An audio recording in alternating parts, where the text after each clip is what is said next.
আসন্ন শারদীয় দুর্গাপূজা শান্তিপূর্ণভাবে উদযাপনের লক্ষ্যে এবার সম্প্রীতি ও মতবিনিময় সভার আয়োজন করেছে জামায়াতে ইসলামী।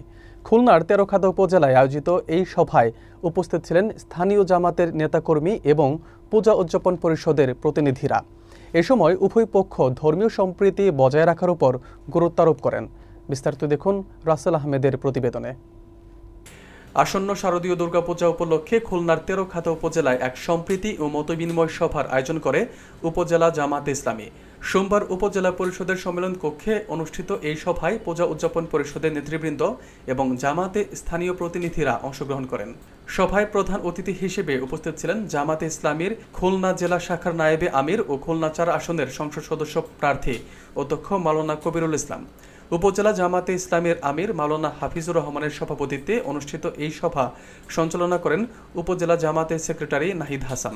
এ সময় মাওলানা এম.এ. হাফিজ, আব্দুস সামাদ লিটন, মুজাহিদুল ইসলাম রাগিব সহ জামায়াতের স্থানীয় নেতৃবৃন্দ উপস্থিত ছিলেন।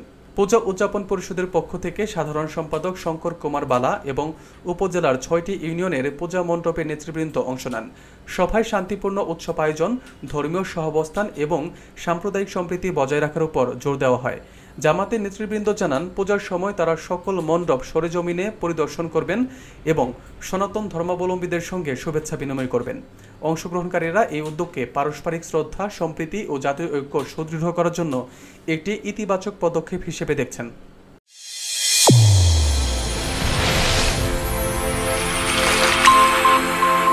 চ্যানেল A1 হৃদয়ের স্পন্দন।